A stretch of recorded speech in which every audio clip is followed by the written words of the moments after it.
একটা গান যেটা শুরু হওয়ার মাত্র কয়েক সেকেন্ডের মধ্যেই মাথায় আটকে যায় কুক কুক, এবং এই গানটা পুরো বাংলাকে, দুই বাংলাকে জাস্ট তোলপাড় করে দিয়েছিল। ইন্টারনেটে আগুন লেগে গিয়েছিল। হ্যাঁ, আমি জানি আপনারা অনেকেই আইডিয়া করে ফেলেছেন আজকে আমি কোন গানটার রিভিউ করব। ন্যাচারালি মেগাস্টার শাকিব খান অভিনীত পুরনো সিনেমার গানগুলো রিভিউ করেছি এতদিন, কিন্তু আজকে যে সিনেমাটার গানটার রিভিউ করব সেটা খুব বেশি পুরনো নয়, মাত্র 2-2.5 বছর আগেই এসেছিল এই সিনেমাটা। সিনেমাটার নাম ছিল তুফান, পরিচালক হিসেবে ছিলেন রায়হান রাফি, এবং গানটির নাম ছিল দুষ্টু কোকিল।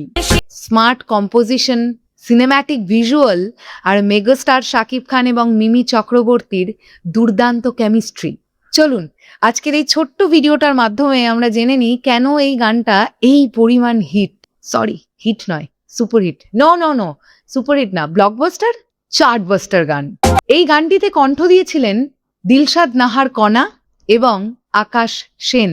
আমরা দেখতে পেয়েছিলাম মেগাস্টার শাকিব খান এবং মিমি চক্রবর্তী জুটিকে। যদিও এই গানটার মাঝখানে একটি গেস্ট অ্যাপিয়ারেন্স হিসেবে আমরা কলকাতার মানব সচদেবকেও দেখতে পেয়েছিলাম।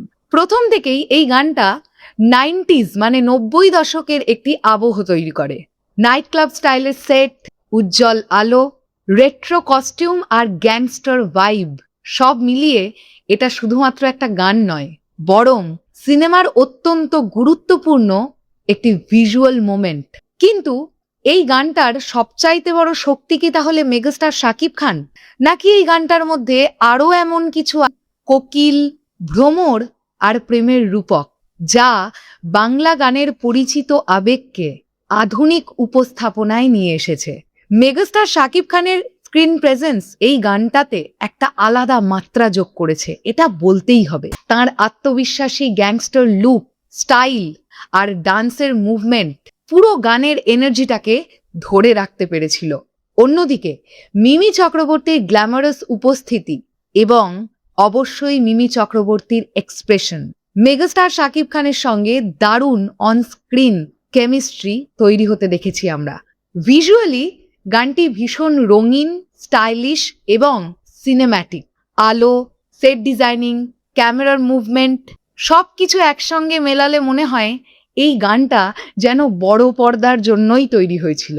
তাহলে এখন প্রশ্ন হলো, এই দুষ্টু কোকিল গানটা কি সবার জন্য? উত্তরটা হলো না, এই গানটা সবার জন্য নয়।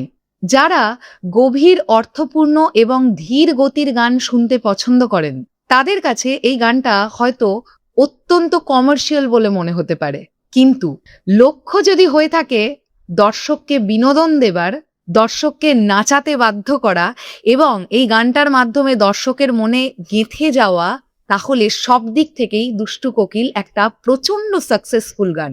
তাহলে এবার চলে আসি আমার ব্যক্তিগত রেটিংয়ে। মিউজিককে আমি 10-এর মধ্যে 9 দিচ্ছি, ভিজুয়ালকে আমি 10-এর মধ্যে 9 দিচ্ছি। আমি পৌশালী ছিলাম এতক্ষণ আপনাদের সঙ্গে, আপাতত বিদায় নিচ্ছি। আসবো আবার খুব শিগগিরই নতুন কোনো ভিডিও নিয়ে। সবাই ভালো থাকবেন, সুস্থ থাকবেন।